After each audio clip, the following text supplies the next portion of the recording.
Hello प्यारे बच्चों। तो कैसे हो आप सब। बहुत बहुत स्वागत है आप सभी का आज की इस वीडियो में।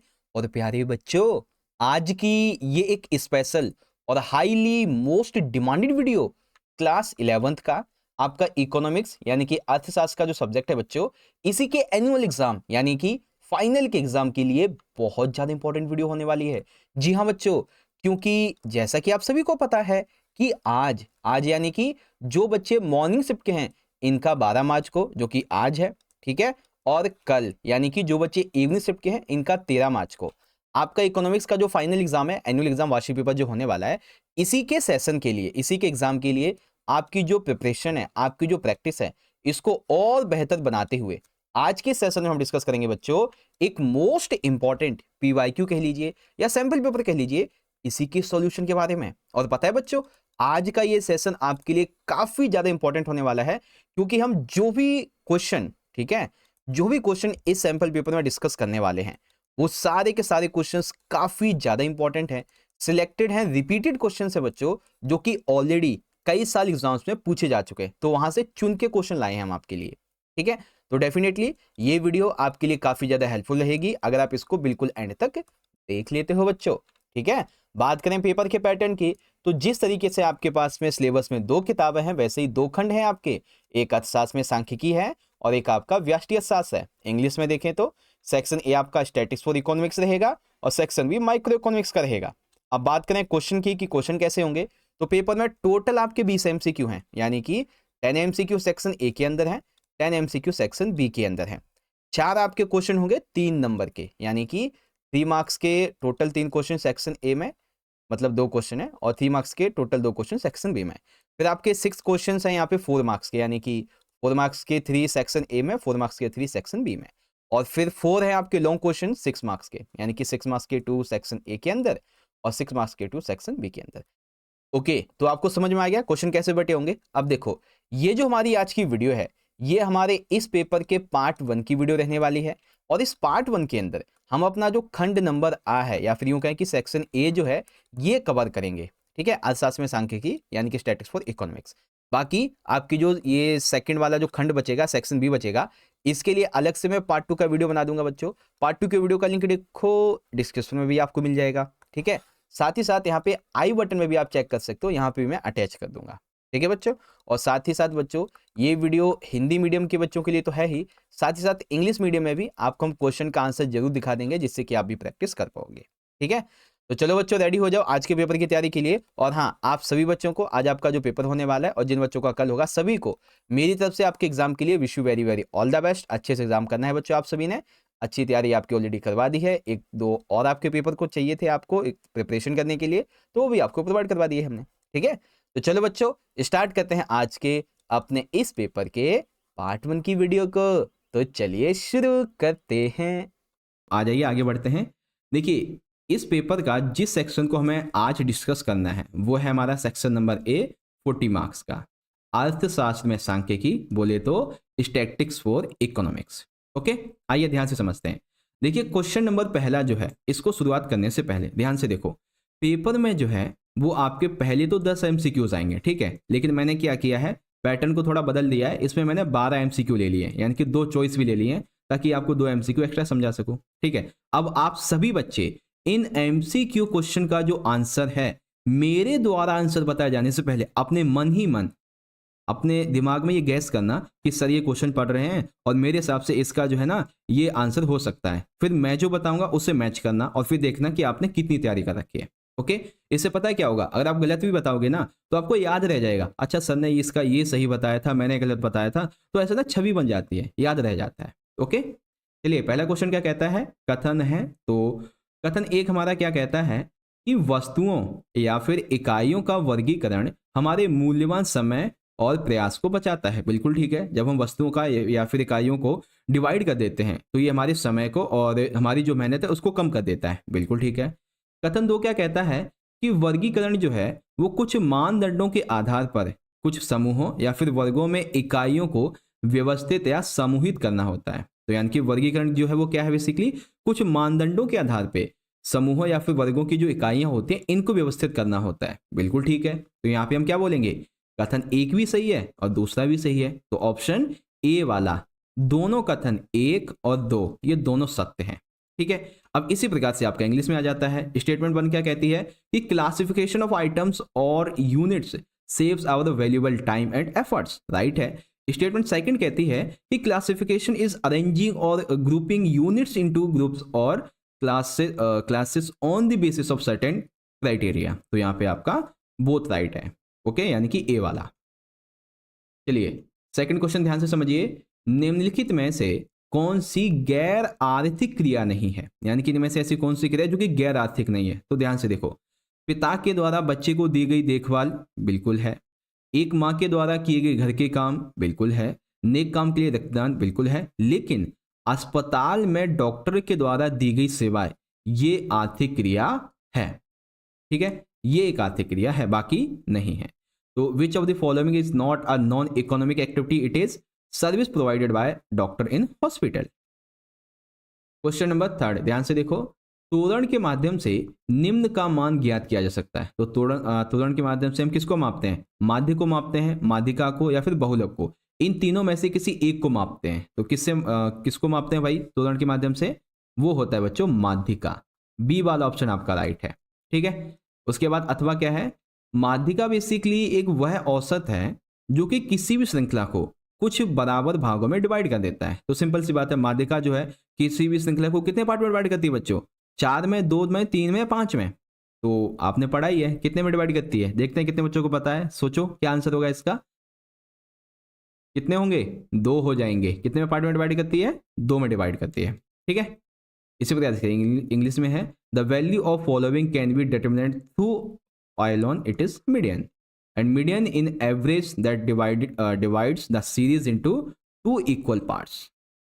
उसके बाद क्वेश्चन 4 है, जो आर्थिक समस्या है इससे क्या तात्पर्य है। तो आर्थिक समस्या का अर्थ होता है कि असीमित आवश्यकता, यानी कि आवश्यकताएं बहुत ज्यादा बढ़ जाना लेकिन संसाधन बहुत ही सीमित होना और संसाधनों का वैकल्पिक प्रयोग करना, ये सभी रीजन जो है वो आर्थिक समस्या के बनते हैं। तो ऑप्शन आपका डी एकदम करेक्ट है। Okay, what I mean by economic problem, तो ये सारी की सारी प्रॉब्लम्स हैं, डी राइट है।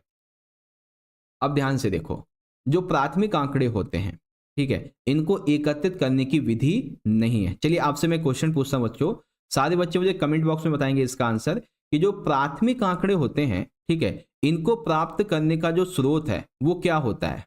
ठीक है, इनको प्राप्त करने का जो स्रोत है वो क्या होता है। ठीक है, which is the source to collecting primary data. ठीक है, तो वो स्रोत क्या होता है वो आपको मुझे बताना है। वेल, अब यहाँ पे देखो जो बच्चा सबसे पहले कमेंट करेगा उस बच्चे के कमेंट को मैं पिन भी कर दूंगा, ठीक है, अगर राइट होगा तो, और उस बच्चे के कमेंट को मैं हार्ट भी दे दूंगा ताकि और भी बच्चों को पता चल जाए। ओके, तो कहाँ पे थे हम, हाँ, कौन से प्राथमिक आंकड़ों को एकत्रित करने की विधि नहीं है। तो बेसिकली प्राथमिक आंकड़े जो है वो प्रत्यक्ष व्यक्तिगत अनुसंधान के द्वारा भी प्राप्त किए जा सकते हैं। ठीक है, यानी कि डायरेक्ट पर्सनल रिसर्च के माध्यम से भी, अप्रोच के माध्यम से, फिर प्रश्नावलियों के द्वारा भी सूचना हम बेसिकली प्राप्त कर सकते हैं। ठीक है, information collected through questionnaires and अप्रत्यक्ष जो मौखिक अनुसंधान है इसके माध्यम से भी हम प्राप्त कर सकते हैं। लेकिन भारत की जनगणना से एकत्रित किए गए जो आंकड़े हैं ये किसके अंतर्गत आते हैं, ये आते हैं सेकेंडरी डेटा के अंतर्गत। किसके अंदर, सेकेंडरी यानी कि द्वितीयक आंकड़ों के अंतर्गत। ठीक है, जो भारत की जनगणना से एकत्रित होंगे। ओके, तो आपका यहाँ पे जो है सी वाला इसकी विधि नहीं है। ओके, तो सी आंसर आपका हो जाएगा। क्वेश्चन नंबर 6, अब हमें क्या करना है, यहाँ पे एक सही कथन का चयन करना है। तो जब आप इन चारों को पढ़ोगे तो आप पाओगे कि इसमें एक कथन सही है और वो है ए वाला। कैसे, क्योंकि एक सतत श्रेणी के वर्गीकृत आंकड़ों में सांख्यिकी परिकलन वर्गों के मध्य बिंदुओं के आधार पर की जाती है। ठीक है, इसीलिए आपका ये वाला राइट है। इसी प्रकार से इंग्लिश में ऑप्शन ए करेक्ट है आपका। फिर देखिए क्वेश्चन नंबर 7 क्या कहता है कि सहसंबंध गुणांक क्या निर्धारित करने के लिए उपयोग किया जाता है। तो बेसिकली हम सहसंबंध गुणांक जो है इसका उपयोग किसके लिए करते हैं, किस चीज को निर्धारित करने के लिए, तो हम इसको उपयोग करते हैं एक्स और वाई चर के बीच संबंध की मात्रा को निर्धारित करने के लिए हम सहसंबंध गुणांक का उपयोग करते हैं। ठीक है, उसके बाद देखो, अब यहाँ पे निम्न में से कौन सा सूचकांक का एक प्रकार नहीं है। तो सूचकांक कई प्रकार के होते हैं, जिसमें से यहाँ पे 3 प्रकार दिए गए, एक गलत है। तो सेनेक्स होता है, निफ्टी भी होता है और औद्योगिक उत्पादन सूचकांक ये भी होता है, लेकिन महंगाई दर नाम का कोई सूचकांक नहीं होता है, ये रॉन्ग हो जाएगा आपका। ओके, इसी प्रकार से इंग्लिश में देखेंगे, correlation coefficient is used to determine degree of relationship between x and y variables. और उसके बाद में which of the following is not a type of index, inflation rate. अब देखो क्वेश्चन नंबर 8, द्वितीयक आंकड़ों में इनमें से कौन सा सम्मिलित हो सकता है। तो द्वितीयक आंकड़े देखो, वे आंकड़े हम जो सरकारी दस्तावेजों से प्राप्त करते हैं, बिल्कुल ठीक है। व्यक्तिगत दस्तावेजों से, बिल्कुल ठीक है। उपलब्ध अनुसंधान आंकड़े, बिल्कुल ठीक है। यानी कि द्वितीयक आंकड़े जो है वो हम इन सभी से प्राप्त कर सकते हैं। तो ऑप्शन आपका डी वाला यहाँ पे एकदम करेक्ट हो जाएगा। विच of the following can be included in secondary data, it is option number D. Okay, question number 9, निम्नलिखित में से कौन सा माध्य का एक गुण नहीं है। ठीक है, तो इनमें से माध्य का एक गुण कौन सा नहीं है। तो माध्य जो है वो गणना करने में सरल है, बिल्कुल ठीक है। ये सभी जो चरम मूल्य हैं इन पर आधारित है, बिल्कुल ठीक है। और चरम मूल्यों से प्रभावित, ये गलत है, क्योंकि ये जो है चरम मूल्यों से प्रभावित नहीं होता है। ओके, तो कौन सा हो जाएगा, सी वाला जो है ये माध्य का गुण नहीं है। Which of the following is not a property of the mean that is affected by extreme values? अब 10 देखिए क्या कहता है, अभिकथन है और कारण है। तो अभिकथन ए हमारा क्या कहता है, कार्ल पियर्सन के सहसंबंध के गुणांक का उपयोग केवल तभी किया जाना चाहिए जब चरों के बीच एक रैखिक संबंध हो। अर्थात जब हम बात करते हैं कार्ल पियर्सन के सहसंबंध गुणांक के उपयोग की, तो इसे हमें केवल तभी उपयोग करना चाहिए जब जो चर हैं, दो या दो से अधिक जो चर हैं, वो एक रैखिक संबंध में हो। अगर रैखिक में नहीं है तो नहीं करना चाहिए। इसलिए कारण में कहा गया है कि जब एक्स चर और एक्स चर के बीच, यहाँ पे वाई आना चाहिए था, एक्स और वाई चर के बीच एक रैखिक संबंध होता है, तो कार्ल पियर्सन के सहसंबंध गुणांक का गणना करना भ्रामक हो सकता है। ठीक है, तो हम क्या बोलेंगे यहाँ पे, हमारा ए भी सही है और आर भी सही है, और आर ए की एकदम परफेक्ट व्याख्या करता है। ओके, तो इसी प्रकार से इंग्लिश में आ जाएगा, असेसन ठीक है, रीजन भी ठीक है, और इसकी सही एक्सप्लेनेशन भी देता है बच्चों। ओके, तो अब आप ध्यान से देखो, अभी आपने कितने एमसीक्यू कर लिए, टोटल आपने 12 एमसीक्यूज के हैं, है ना। तो अब आपको पता चली गया होगा कि आपने कितनी तैयारी कर रखी थी एमसीक्यूज की। अब चलते हैं आगे।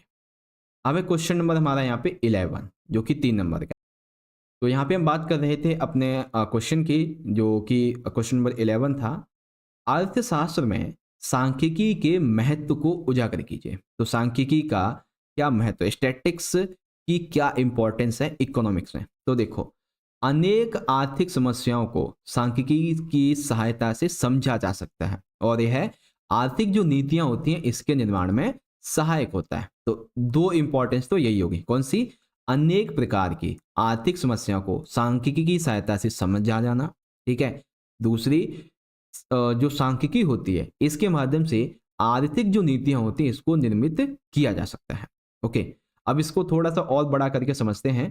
तो कई सारी हैं इसकी। सबसे पहला यह है कि उपभोग के अंतर्गत सांख्यिकी, अर्थात भिन्न भिन्न आय वाले व्यक्ति अपनी आय का प्रयोग किस प्रकार करते हैं, यह हम उपभोग संबंधी आंकड़ों के द्वारा जान सकते हैं। अर्थात कोई 10,000 कमाता है, कोई 50,000 कमाता है, ठीक है। तो उस पैसे का वो किस प्रकार से किन किन चीजों पे उपयोग करता है, उसे हम सांख्यिकी के माध्यम से समझ सकते हैं। उपभोग संबंधी आंकड़े व्यक्तियों को अपना बजट बनाने एवं जीवन स्तर को सुधारने में उपयोग एवं सहायक सिद्ध होते हैं। जब आपको पता है कि आपकी आय इतनी है, आपका पैसा इतने तक खर्च होता है, तो आप अपना एक अच्छा खासा बजट बना पाओगे, ठीक है, और अपने जीवन को अच्छा चला पाओगे, है ना। ये चीज होती है। जैसे आपने, अगर आपके पास में फिजिकल है तो आपने योजना के बारे में पढ़ा होगा, ठीक है, प्लानिंग के बारे में। तो कुछ कुछ यहाँ पे वही आती है। उसके बाद है कि उत्पादन के अंतर्गत सांख्यिकी, अर्थात सांख्यिकी की सहायता से उत्पादन प्रक्रियाओं का तुलनात्मक अध्ययन किया जाता है। जैसे उत्पादन संबंधी आंकड़े मांग और पूर्ति में सामंजस्य स्थापित करने में उपयोगी है, सहायक है, क्योंकि इसके आधार पर वस्तु के उत्पादन की मात्रा को निर्धारित किया जा सकता है। अर्थात उत्पादन के अंतर्गत सांख्यिकी का क्या मतलब है कि किसी भी जो वस्तु है उसके प्रोडक्शन के लिए उसके हम जब आंकड़े देखते हैं कि उसकी क्या मांग है, ठीक है, और कितनी पूर्ति है, तो उस हिसाब से फिर हम डिसाइड करते हैं कि हमें कितना और प्रोडक्शन करना है, ठीक है। तो ये चीज़ होती है यहाँ पे। फिर यहाँ पे तीसरा है वितरण के अंतर्गत सांख्यिकी, अर्थात उत्पादन के विभिन्न कारकों, जैसे कि उत्पादन के लिए हमें भूमि चाहिए, हमें श्रम चाहिए यानी कि मेहनती लोग चाहिए, ठीक है, पूंजी हमें चाहिए और एक उद्योग लगाना है, ठीक है ना, तो उद्योग चाहिए। तो उत्पादन के विभिन्न कारकों के मध्य राष्ट्रीय आय के वितरण की समस्या का समाधान करने में सांख्यिकी विविध का प्रयोग किया जा सकता है। यानी कि एक उद्योग में उत्पादन के लिए विभिन्न प्रकार की जो समस्याएं होती हैं उनको सुलझाने के लिए भी हम सांख्यिकी का उपयोग करते हैं, ठीक है। तो इस प्रकार से सांख्यिकी की इंपॉर्टेंस यहाँ पे आपको समझ में आ गई होगी, ठीक है। आपको मैं और बता दूं, एक सैंपल पेपर जो हमारा पहला वाला था उसमें अर्थशास्त्र में सांख्यिकी के महत्व के बारे में और भी मैंने आपको 5 से 6 पॉइंट बताए थे। अगर आपने वो वीडियो नहीं देखी है तो उस वीडियो का भी लिंक आपको प्लेलिस्ट में मिल जाएगा, पेपर नंबर 1 और पार्ट 1 ही है, या फिर यूट्यूब पे सर्च करोगे ना तो सबसे टॉप पे मिल जाएगा, आप उसको देख लेना, ओके। अब जो बच्चे इंग्लिश मीडियम के हैं वो यहाँ से देखें कि highlight the importance of statistics in economics. तो many economic problems can be understood with the help of statistics and it is helpful in formulating economic policies. अभी किस किस प्रकार से होती है, तो statistics under consumption and statistics under production and statistics under distribution. तो प्रोडक्शन, डिस्ट्रीब्यूशन एंड कंजम्पशन, इसके बारे में आपको स्टैटिक्स को समझाना था, ओके। चलिए क्वेश्चन नंबर 12, माध्यिका को ज्ञात करने की जो ग्राफीय विधियां हैं, 2 ग्राफीय विधियां हैं, आपको इसका वर्णन करना है। तो आइए माध्यिका ज्ञात करने की ग्राफीय विधियों को देखते हैं। माध्यिका ज्ञात करने की ग्राफीय विधियों में सबसे पहले है विधि नंबर 1।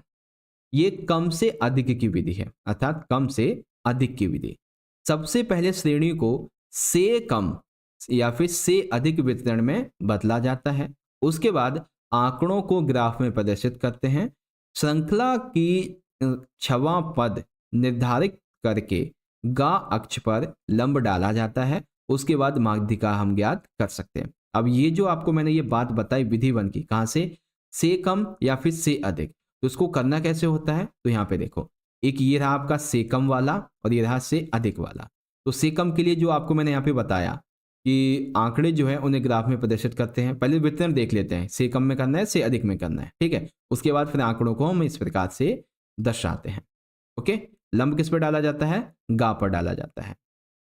उसके बाद दूसरी विधि है कि से कम और से अधिक, यानी कि एक ही ग्राफ में दोनों ही चलेगा। एक ही ग्राफ पे से कम भी होता है और से अधिक भी होता है, ये दोनों ही होते हैं। दोनों ओजाइब खींचकर दोनों वक्र जहां पर एक दूसरे को काटते हैं उस बिंदु से गा अक्ष पर लंब डालते हैं। जैसे यहाँ पे ये काटा जा रहा है ना, तो यहाँ पे ये लंब डाल दिया गया है, ठीक है। गा अक्ष पर जहां लंब गिरता है उसे मूल्य को माध्यिका कहते हैं। यहाँ पे जो लंब गिरा है ना ये वाला, इसको माध्यिका बोलेंगे, ठीक है। तो इस प्रकार से माध्यिका ज्ञात करने की ये विधियां होती हैं, ओके। से कम से अधिक पहली वाली हो गई और से कम और से अधिक ये वाली हो गई, ओके। चलिए अब है दूसरा क्वेश्चन, सूचकांक किसे कहते हैं और सूचकांक के प्रकार लिखिए। देखो मैं फिर से बताता हूं, आपका पेपर नंबर जो पहला है उसमें मैंने आपको बताया कि सूचकांक क्या है, सूचकांक की इंपॉर्टेंस क्या है, सूचकांक को निर्धारित कैसे किया जाता है, सारी की सारी बातें मैंने आपको बता रखी हैं। तो आप पेपर 1 को जरूर देख लेना, ठीक है। अब हम यहाँ पे बात करेंगे सूचकांक कहते किसे और इसके क्या क्या प्रकार होते हैं, ओके। सूचकांक को इंग्लिश में इंडेक्स बोलते हैं। अब देखो सूचकांक बेसिकली होता क्या है, सूचकांक जो है वो एक ऐसा सांख्यिकी माप है जो कि समय, स्थान और अन्य विशेषताओं के आधार पे किसी चर या चर मूल्यों के समूह में होने वाले परिवर्तन को प्रदर्शित करता है, ठीक है।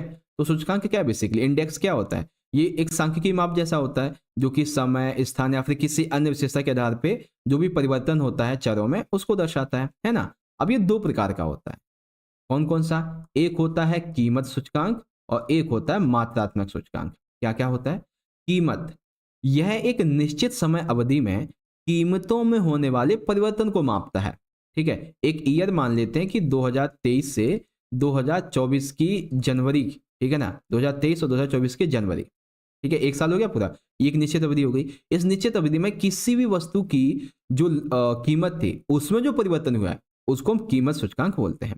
वर्तमान सूचकांक के उदाहरण जैसे कि थोक मूल्य कीमत सूचकांक, उपभोक्ता कीमत सूचकांक या फिर जीवन निर्वाह लागत सूचकांक।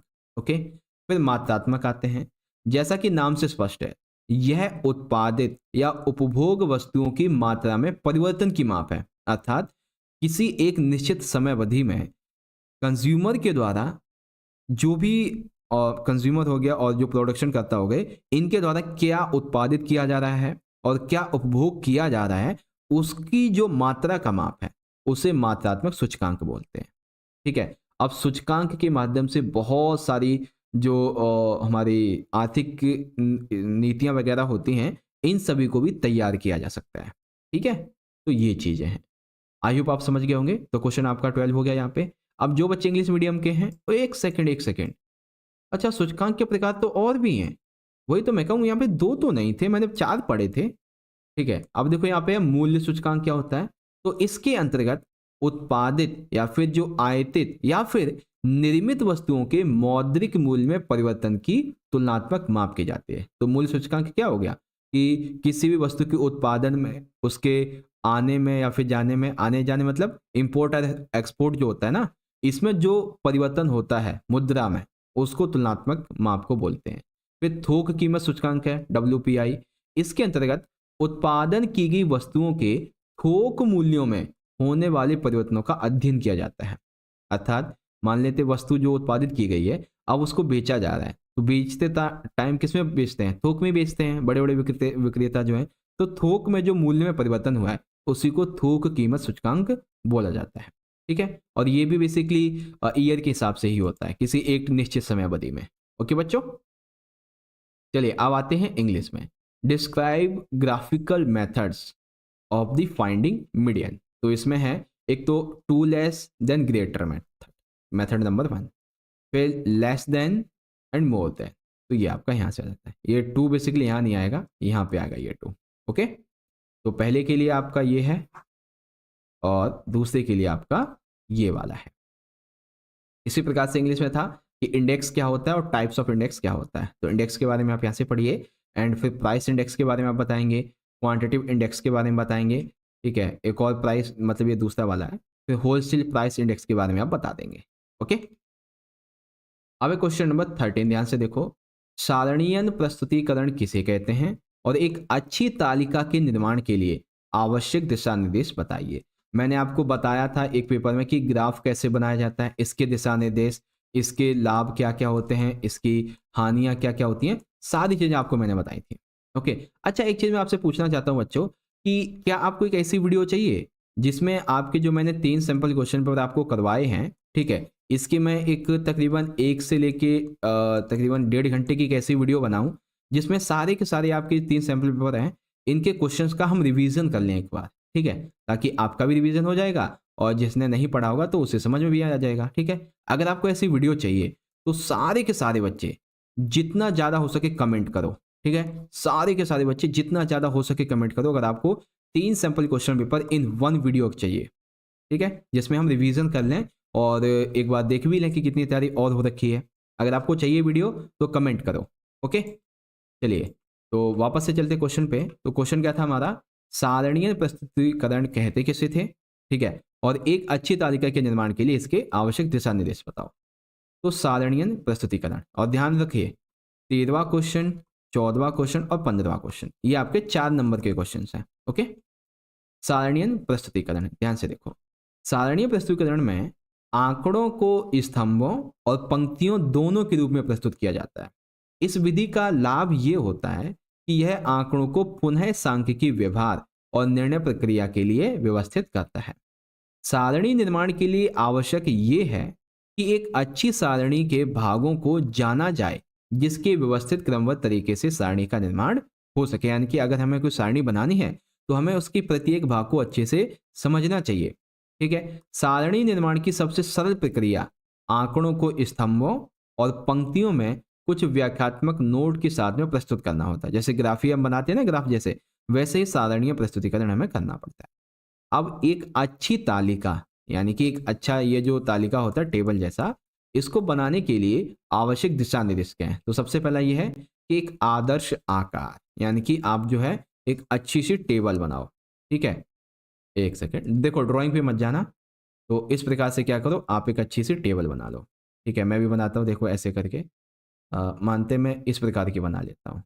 ओके, और ये हो गई ऐसे, ये ऐसे, ये ऐसे। ठीक है, उसके बाद स्तंभ और पंक्तियों का उपयुक्त आकार, यानी कि आपका जो स्तंभ है और इसकी जो पंक्तियां हैं इन सभी का उपयुक्त आकार होना चाहिए।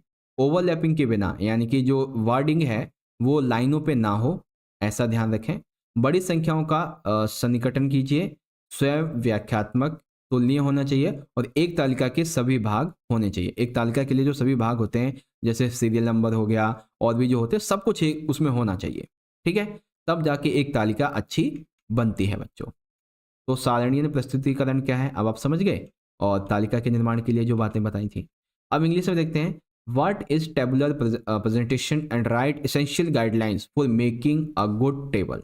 तो टेबुलर प्रेजेंटेशन क्या होती है इसके बारे में आप यहाँ से पढ़ सकते हैं, and essential guidelines for making a good table, इसके बारे में ये पॉइंट है जिसे आप यहाँ से रीड आउट कर सकते हैं। ओके बच्चों, अब देखिए है हमारा यहाँ पे क्वेश्चन नंबर 14, ध्यान से देखो। 14 क्या कहता है, सूचकांक की रचना में क्या क्या कठिनाइयां या समस्या आती हैं, इन्हीं 3 का वर्णन कीजिए। अब आप कहोगे है तो 4 का, फिर 3 क्यों पूछी जा रही हैं, तो मैं आपको 4 ही बता देता हूँ। ठीक है, तो बात करते हैं सूचकांक निर्माण में कई प्रकार की समस्याएं आती हैं, यानी कि जब भी हम कोई एक इंडेक्स को डिफाइन कर रहे होते हैं, उसको मेक कर रहे होते हैं, मेकिंग पे होते हैं, बनाते हैं, तो कई प्रकार की समस्याएं आती हैं।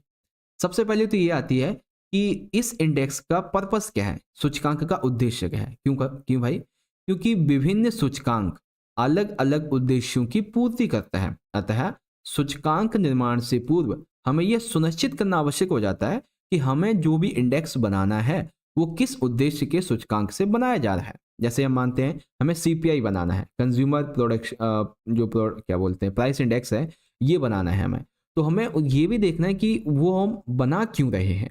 ठीक है, तो उद्देश्य पहले देखा जाता है। चलो उद्देश्य देख लिया कि मानते हैं कि हमें जो उसका बजट का अंदाजा लगाना है। फिर हम बात करते हैं कि आधार वर्ष का चुनाव, यानी कि हम ये भी तो देखेंगे कि जिस ईयर का हमें बनाना है उस ईयर के हिसाब से जितना भी उसने वस्तुओं को कंज्यूम किया है, उसकी वस्तुओं की, उसकी सर्विस, उसकी सेवाएं जो थी जो उसने कंज्यूम की हैं, उसकी कीमतें क्या रही थी। ठीक है, और वर्तमान से उसकी तुलना करेंगे।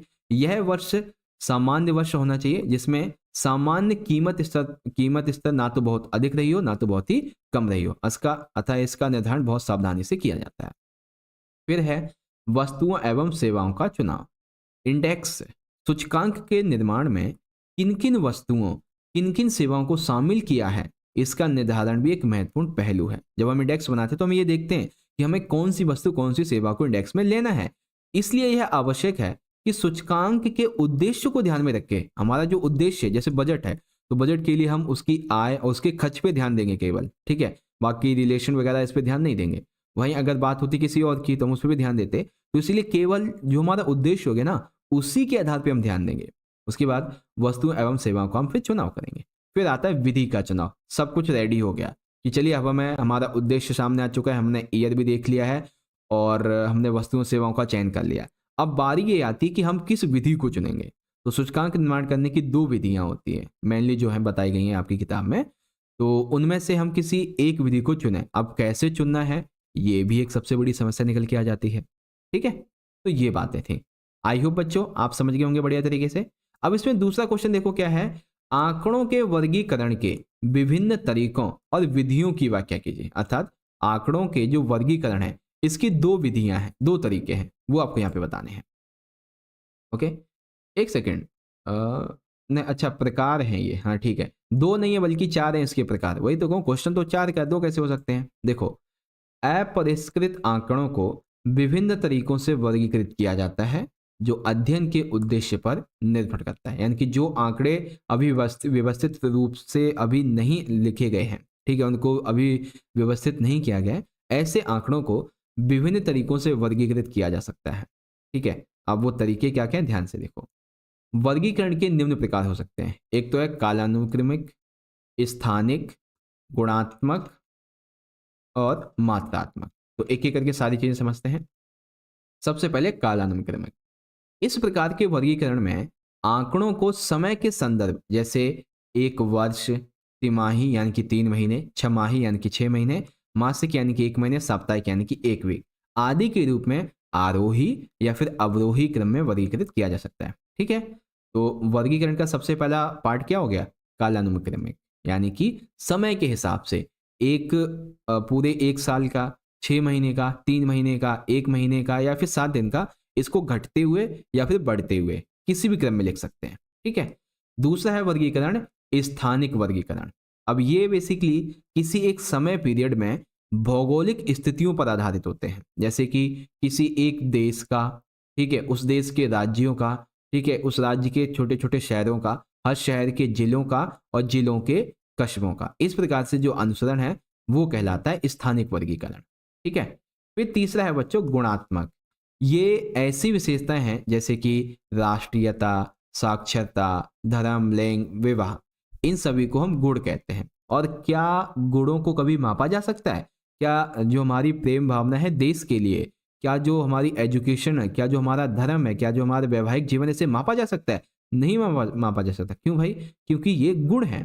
तो इसीलिए इन गुणों का गुणात्मक विशेषता की उपस्थिति और अनुपस्थिति के आधार पर इसे वर्गीकृत करते हैं। ठीक है, विशेषताओं पर आधारित आंकड़ों को, ऐसे वर्गीकरण को गुणात्मक वर्गीकरण कहा जाता है। फिर तीसरा है बच्चों मात्रात्मक वर्गीकरण। ऊंचाई, भार, आयु और छात्रों के अंक आदि विशेषताओं की प्रकृति होती है मात्रात्मक। जब ऐसी विशिष्टताओं के संग्रहित आंकड़ों को वर्ग में समूहित किया जाता है तो यह वर्गीकरण मात्रात्मक वर्गीकरण कहलाता है। ऊंचाई, भार, आयु, छात्रों के अंक, जब इन सभी को एक ही इंडेक्स में लिया जाए, ठीक है, तो आप बोलते हैं कि हाँ ये एक मात्रात्मक वर्गीकरण है। ओके, तो आंकड़ों के वर्गीकरण के विभिन्न प्रकार होते हैं जो कि आपको समझ में आ गए। कौन कौन से हैं? पहला है समय, दूसरा स्थान, तीसरा गुण और चौथा है मात्रा के आधार पे। ओके बच्चों, तो आपका क्वेश्चन नंबर 14 जो था ये पूरा कंप्लीट आपको समझ में आ गया। आगे बढ़े। अच्छा, आगे बढ़ने से पहले जो बच्चे इंग्लिश मीडियम के वो देखें। व्हाट डिफिकल्टीज और problems arise in composing the index, describe any three. Any three नहीं, 4 होना चाहिए। ठीक है ना, तो कौन कौन सी होती हैं प्रॉब्लम्स? आर क्या बोलते हैं, following are problems arise in index construction. तो purpose of index, selection of base year, selection of goods and service. And जब ये सारी चीज़ें सिलेक्ट हो जाती है फिर हम ये देखते हैं कि हम इसको किस मेथड के द्वारा बेसिकली करेंगे। ठीक है, तो सिलेक्ट ऑफ द मेथड। फिर है explain the various methods of data classification. तो डेटा क्लासिफिकेशन के बहुत सारे मेथड्स हैं, लाइक क्रॉनिकल क्लासिफिकेशन है, स्पेशल क्लासिफिकेशन है, क्वालिटेटिव क्लासिफिकेशन है एंड क्वांटिटेटिव क्लासिफिकेशन है। ओके, तो आप इनको पढ़ सकते हैं। 4 नंबर का आखिरी क्वेश्चन देखते हैं, फिर 6 नंबर के क्वेश्चन आएंगे। ओके, 15 क्वेश्चन हमारा क्या कहता है? कार्ल पियर्सन सहसंबंध गुणांक और कोटि सहसंबंध गुणांक में अंतर स्पष्ट कीजिए। ये प्रश्न आपका है तो वैसे 6 नंबर का, ठीक है, मार्क्स बेटे इसकी 6 नंबर की होनी चाहिए, बट ये 4 नंबर में। ठीक है ना, तो ध्यान से देखना क्या पूछा गया है। कार्ल पियर्सन सहसंबंध गुणांक, ठीक है, अरे काट क्यों दिया, कार्ल पियर्सन सहसंबंध गुणांक और कोटि सहसंबंध गुणांक, इनमें आपको डिफरेंस बताना है। ठीक है, तो आइए समझते हैं। सबसे पहले बात करते हैं कार्ल पियर्सन सहसंबंध गुणांक की। इसका प्रयोग जो है वो मात्रात्मक मूल्य को ज्ञात करने की स्थिति में किया जाता है। किसका? कार्ल पियर्सन का मात्रात्मक मूल्य के लिए सह श्रृंखला के उन्नत मूल्य से प्रभावित होता है। ठीक है, यह केवल रैखिक संबंध को मापता है। कार्ल पियर्सन रैखिक संबंध को ही मापता है। यह संबंध का मूल्य ज्ञात करने के लिए भी प्रयोग किया जाता है। ओके, तो यह तो हो गया कार्ल पियर्सन। फिर कोटि सहसंबंध, इसका प्रयोग गुणात्मक मूल्य को ज्ञात करने की स्थिति में होता है। यह श्रृंखला के उन्नत मूल्यों से प्रभावित नहीं होता है। यह रैखिक भी हो सकता है और अरैखिक भी। यह संबंध की कोटि ज्ञात करने के लिए भी प्रयोग किया जाता है। सर जी एक काम कीजिए ना, थोड़ा दोबारा से एक बार और समझा दो। चलो समझाते हैं। देखो दोनों को ना एक एक करके समझो। कार्ल पियर्सन इसका उपयोग किसके लिए करते हैं? सिर्फ और सिर्फ मात्रात्मक मूल्य को ज्ञात करने के लिए, और कोटि से संबंध का गुणात्मक मूल्य के लिए। ठीक है, कार्ल पियर्सन श्रृंखला उन्नत मूल्य से प्रभावित होती है, लेकिन कोटि से संबंध प्रभावित नहीं होती है। ठीक है, काल पियर्सन केवल और केवल रैखिक संबंध को मापता है, जबकि कोटि से संबंध रैखिक भी मापता है और अरैखिक दोनों को मापता है। काल पियर्सन संबंध का मूल्य ज्ञात करने के लिए उपयोग होता है, जबकि कोटि जो है यह कोटि ज्ञात करने के लिए उपयोग होता है। ओके, तो इस प्रकार से दोनों में आप डिफरेंशिएट कर पाओगे। चलिए इंग्लिश मीडियम में डिस्क्राइब डिफरेंशिएट बिटवीन काल Pearson correlation coefficient and rank वाले में। ठीक है, तो काल पियर्सन के बारे में ये हो जाएगा और रैंक वाला आपका ये हो जाएगा। Question number 16। अब ये दोनों ही क्वेश्चन बहुत ही बढ़िया, बहुत ही इंपॉर्टेंट है। क्वेश्चन 16 है, माध्य किसे कहते हैं? माध्य के प्रकार, माध्य के गुण और माध्य के अवगुण लिखिए। ओके, तो किसे कहते हैं प्रकार, गुण, अवगुण सभी देखेंगे। देखिए माध्य बेसिकली होता क्या है? तो माध्य क्या होता है? अंकगणितीय माध्य बेसिकली वह संख्या है जो एक श्रृंखला के सभी मतों के मूल्य को जोड़कर उसे उनकी कुल मतों की संख्या से विभाजित करके प्राप्त किया जाता है। जैसे कि हमारी ये एक जो श्रृंखला होती है ना, ये इस प्रकार की। ठीक है, तो इसमें एक श्रृंखला के सभी मतों को, जो भी इसमें डेटा दिया होता है, इन सभी के मूल्यों को जोड़कर और कुल मतों की जो संख्या है, जैसे मत जो है 10 है, ठीक है ना, और जोड़ मान लेते हैं पूरा 100 है, तो इसको फिर डिवाइड करके हम माध्य को निकालते हैं। ओके, अब माध्य होता दो प्रकार का है। कौन कौन सा? एक तो होता है सरल माध्य, एक होता है भारित माध्य। सरल माध्य कैसा होता है?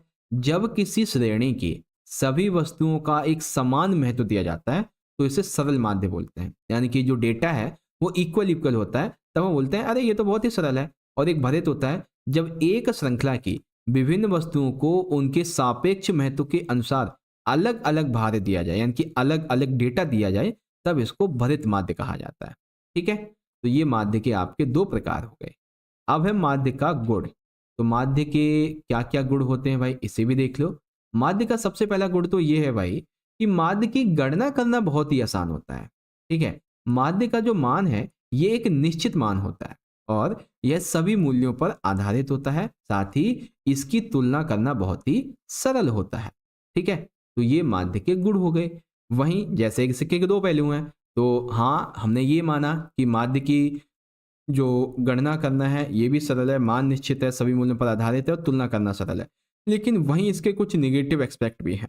तो अवगुण आ जाते हैं कि यह सीमांत और चरम मूल्यों से अधिक प्रभावित होता है, मध्यमान श्रृंखला में मौजूद नहीं हो सकता है, इससे भ्रामक निष्कर्ष निकल सकते हैं, इसे ग्राफ की सहायता से दर्शाया नहीं जा सकता है। तो कई हैं इसके वो।